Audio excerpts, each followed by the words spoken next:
So for these student samples here, what I really want to analyze was style. These aren't like perfect essays. I mean, they're not essays, but like the paragraphs, right? They're not perfect in the sense that they all score like 6 out of 6. They did really well, by the way, these student samples here. But more importantly, they all earn sophistication one way or another. Each person utilized their own voice. Each person approached it in their own particular fashion. And they earned that point then because they stood out and they did provide good writing beyond the general tasks of like evidence and proving yourself, right? So what I want to do today was look at how did they earn sophistication and what are some techniques that they employed that you can steal for your future write-ups if you so choose to, right? Or just things to be like mindful of here. So with the first one, what I wanted to observe was how they were able to create a good thesis, how they were able to provide really adequate commentary and explanation. I'm not reading the whole thing for these, by the way. I'm just reading like the sections that I largely highlighted for the most part, and those comments. You can read the whole thing if you like, but I'm just going to like briefly go through each of these for those little stylistic choices, right? Excuse me. So for the first one, the thesis, it's kind of an unassuming thesis, but it does a really good job balancing two different, I guess, spectrums. So they wrote, by using witty and satirical language, Colbert is able to effectively reveal the horrid conditions of being an immigrant farm worker living in the United States. Now, it's kind of like, again, unassuming, but they did a really good job. First half of thesis, witty, satirical, humorous, it's funny, it's haha, laugh at it, right? So using that sort of satirical, witty language, Colbert is able to effectively reveal the horrid conditions. And there's like this inherent kind of like paradox in there, it's almost like antithesis, where used humor to reveal the horrid conditions, and it's a really nice balance of a thesis then to observe the absurdities regarding migrant worker conditions, right? So there's a really good thesis there. It's not like really big fancy diction or what have you, but it is a really nice kind of like A-B looking at the satirist's approach for the world around them. I don't know if that makes sense. I think that explanation is kind of weird there. I think you know what I mean though. In the second part I want to observe, they did a really great in-depth commentary and explanation of the quote that they chose here. So they said, and quote, he exclaims, it turns out, and I did not know this, but most soil is at ground level. If we can put a man on the moon, why can't we make the earth waist high? Come on, where's the funding? Although it is common knowledge that soil is ground level and not waist level, the speaker uses inflation to emphasize the fact that every day migrant workers are forced into an uncompromising position where they struggle to hunch their bodies to pick baskets full of crops for the public to consume. That's a great explanation of the joke that Colbert makes, right? So it kind of like tackles the obvious, where we all know that there is no waist level soil. But beyond that, the student does a really good job talking about what it really reveals. So in this case, first getting past the arbitrary, then going into the more in-depth commentary that's being done by Colbert here. Furthermore, they wrote, Colbert stresses the all too comfortable American lifestyle, as the typical American wouldn't be able to withstand the excruciating work days that immigrants have to undergo in order to get rewarded with a measly pay below minimum wage. They took a little bit of a quote and they squeezed a lot out of it, right? A lot of inference, a lot of understanding of the intentions, a lot of understanding the humor behind it, but also the sort of sad reality that comes with that humor there. This here was a really good explanation, and they keep doing it over and over with the different quotes they've chosen in this paragraph altogether. So the student does a really good job just like as a general approach to writing here, and they do sufficient amounts of explanation, commentary, and demonstrating of understanding there. So this is a really good, I don't want to say standard because it's not standard, right? It's a really good, though, academic showing, and something that we can all kind of like generally learn from here.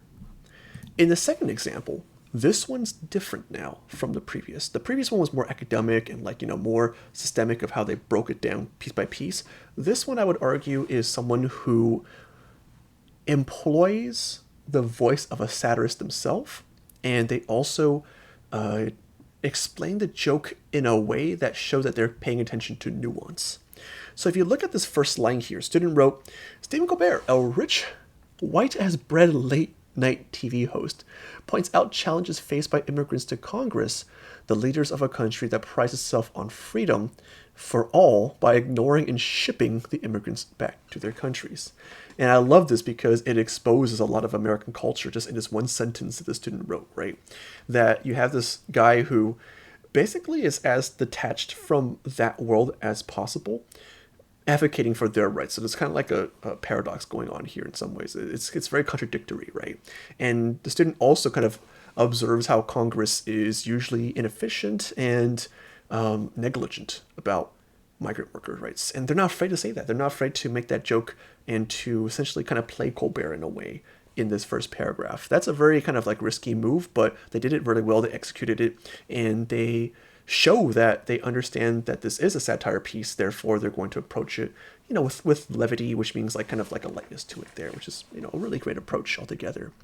They go on to say, and this is one of the examples, right, where Colbert says, I want it picked by an American, then sliced by a Guatemalan, served by a Venezuelan in a saw, and a Chilean gives me a Brazilian. So the student analyzes this quote by saying, by repeatedly mentioning the ethnicities of the workers working to serve food and using the humor in Brazilian being an ethnicity and waxing method, Colbert is able, do you see how the student like broke down the quote mid-sentence, right? So the student has an attention to detail, and they're able to understand what the kind of like joke is and just kind of throw it out there as they're doing analysis. That's a really great approach when it comes to satire, right? To be able to blend humor, explanation, and later the analysis that's being done all together here. So what I really appreciate in this intro and body that the student employs is that they can appreciate the joke, essentially, as a student there. So this would earn sophistication because it's actually harder than you think to explain humor.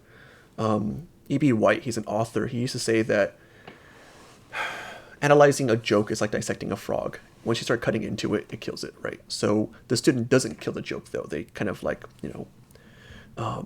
present it and incorporate it into their analysis. So while that one is a good example of how you can incorporate satire into your own writing, this next sample here, sample number 3, shows how you can also approach it from a racial perspective, kind of like a racial critique, a sort of like almost historical analysis of it all, right? So I want to read this whole intro paragraph because students do a really good job kind of like discussing the premise of this entire speech as well. Student wrote, Latin American migrant workers have been a staple of the American farming system for decades, often showered with low wages and the occasional xenophobic statement of job stealer. Latin Americans were a major source of migrant labor back in the early 20th century and continue to be to this day. In later generations after World War I, Americans began to accuse migrant workers of stealing jobs, and nativism and xenophobia was directed to these cultures. Late Night Show host Stephen Colbert is given a chance to speak and propose to Congress about the issue of migrant farm workers and the low wages they are given, and the hidden bigotry in job-stealing Latin American farm workers' statements, using Horatian satire, irony, and hints of sarcasm in his speech. Spoken like a historian, spoken like somebody who has a really good ethos, as some, sociology background, of some, just racial understandings and these sort of like, how to explain it? Just being able to be critical, right, about American hypocrisy in its acceptance, but also its pushing away of various groups here. So one thing you want to think about in your writing is you're not a student, right? I mean, you are, but you don't want to write as if you're kind of like, oh, my first time writing, I'm kind of scared to write. I'm kind of, not confident in my writing here. This student writes with a confidence and poise of somebody who knows what they're talking about. This is the intro of like a history textbook, right? Someone who has a lot of prior knowledge about stuff like this here. So in the third example, what I want you to think about is how do you write in a way that shows that you have a grasp of the material, and how can you incorporate what you know into rhetorical analysis? You don't want to do too much prior knowledge, but I feel like they did just enough to really blend it with what the speech is really about here. In the fourth sample, this one's about diction, and I feel like the student did a really great job with word choice. They pick a lot of vocab that we did cover in the class, but even beyond that, right? They just had a really strong language control all throughout. I just want to read a few examples here.